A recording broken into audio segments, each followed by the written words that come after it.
Hello and welcome. Thanks for popping in. If you are new to my channel, please give a like and subscribe. Comment below with any topics you'd like me to cover. Head to my website, consultingninja.tech, where I've compiled loads of free resources available. And if you find this content helpful, hit the notification bell and you will be notified of the next video release. What we are talking about today, or what I am talking about today, is some of the most common pieces of functionality I use in industry in my own personal experience. There are many available, but I wanted to cover some of the ones that I have used the most, and some of these may not be familiar to you guys. So I wanted to cover what they look like and how to use them. Before I jump into all that, let me point out that developer.mozilla.org has some great documentation on all of these. If you want to follow along, you can head there and go to their JavaScript section. They have these try it yourself areas similar to the one I'm using. The one at W3 Schools has a larger screen, and that's why I am using that one instead.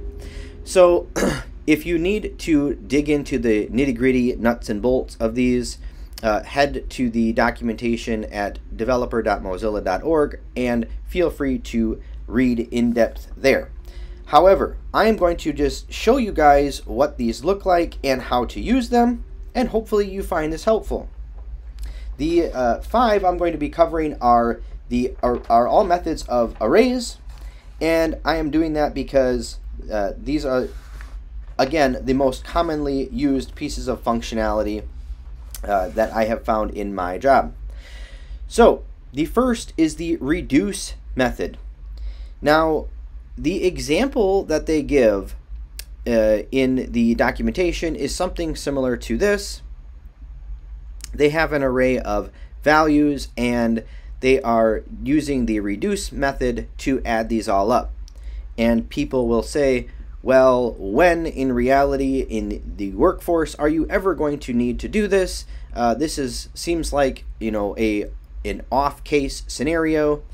So it seems like something that you would not need to use very often. However, let me give you guys an example of how this is actually beneficial.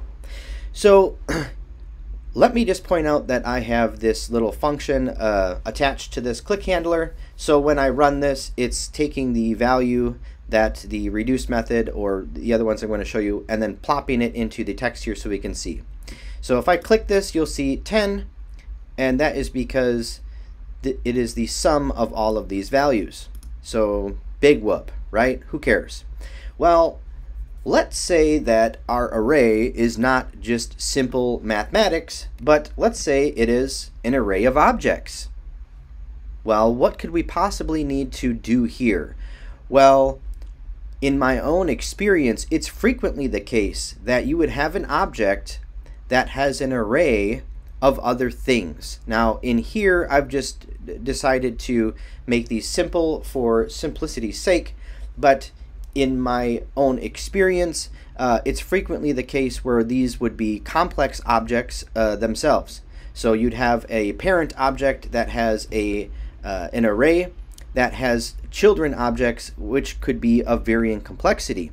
And in our reduce, what would we need to do with this? Well, what if we don't just want to add up a property like, you know, like their ages? You know, we could do that if we wanted to, but let's say we needed to know how many objects, how many items were in these arrays. Well, guess what? We can easily do that as well with reduce. So here you have the initial value, right? And we're passing that into our reduce, and then we're also passing in the anonymous function. And so this takes the previous value and the current value, and it returns, it takes the previous value and adds it to the current. And then you pass it what you want it to start at. We want to start at 0 since we're adding here. But what are we adding? Well, let's count how many items each object has, because that's something that you guys would actually need to do. So our current value is actually the current object that we're looking at. And so we can take a .items.length right? And count how many items each array has. And this would obviously work no matter what kind of item is in the array. And I'll click run to update our function, and now you see the value there is 12. Well, where's that coming from? You guessed it. That is how many items. The first object has 4, the next object has 4, so 4 items plus 4 items is 8, plus 4 is 12. So there you go. There's number 1 right there. The array.reduce method in a way that you would actually need to use it. All right, let's look at number 2. The next thing that we frequently want to do is filter an array and return a certain criteria of items. We do that by using the filter method. And what filter looks like is this. We call the dot filter, and we take an array item, and then we tell it what criteria we want. So here, let's do array item dot name is equal to Jeff Bezos. Now, what do you think this is going to return? If I hit run and I click this, you'll see it's an object. Okay, so what if we put .name in here and then run? Well, there's nothing there. And the reason why is because it's not returning an individual item, it is returning an array. And what does the array contain? Well, let's take a look.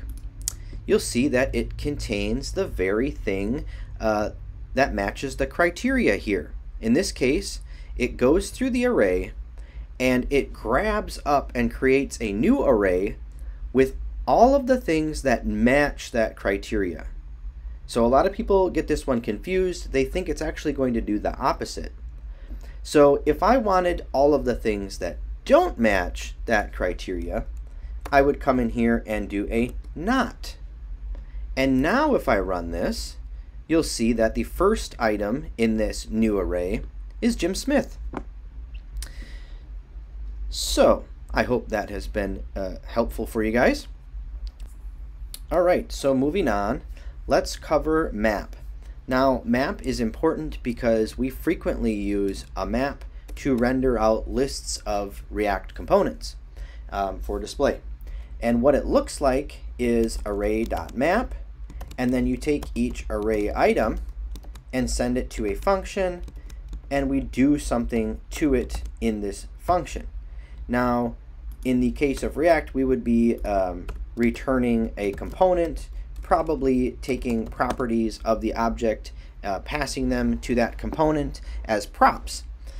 Here, let's give a more simple example, and let's just return an object that has all of these properties, but let's overwrite the age with the previous age plus 10, just so that we can see what this looks like.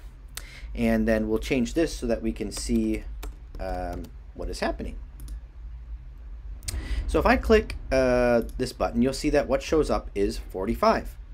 And that is because we took all of the items and returned a new array with each age plus 10. So if I were to move into the second item here and hit run and then click the button, you will see that it spits out 32 because it took Abby Johnson and created a new array, and in fact in that array these are new objects as well, and added 10 to the age. So that is map, and that is super helpful. Hope that you guys are finding this helpful so far. If you do, give it a like, comment below with anything else you'd like me to cover. Let's look at includes. So something else that we frequently need to do is find out if an array takes contains a particular value, and with that you can do this includes, and I forgot the S. Make sure that you have the S. And what this returns is a true or false. It's a Boolean, right? It's just telling you whether this array has this item or not. Now, there is no string contained in this array. It's an array of objects, and so it returns false. In fact, for those that don't know, this is just a bonus here. Let's copy and paste this in here. And what do you guys think this is going to return? What do you think? Comment below. If you guessed false, you're right, because these are two different objects. This is one object and this is a different object. So if you guessed that correct, kudos to you. So what's the last thing I want to cover? Well, that is the find. Sometimes it is not enough to know if something exists. We need to actually find the item. And for that, we take the array and we do the dot find, and we pass in the criteria similar to a filter. And we pass the criteria. And let's hit run. And I forgot to put this back to a name. And we have our Jeff Bezos. So with this is helpful because it doesn't just tell you, hey, I found this or didn't find it. It actually returns the object. So if you know you only need to return one thing if it exists, you can use this dot find to search through an array of objects and grab an object and pull it back just one at a time that meets the criteria that you pass it. So guys, this has been my tutorial on the 5 JavaScript things that you frequently would need to do. These are things that I do all the time, and hopefully you guys have found this helpful. If you have, please give a like and subscribe. Comment below with anything else you'd like me to cover, and don't forget to check out my website, consultingninja.tech, where I have loads of free resources. Until next time, take care.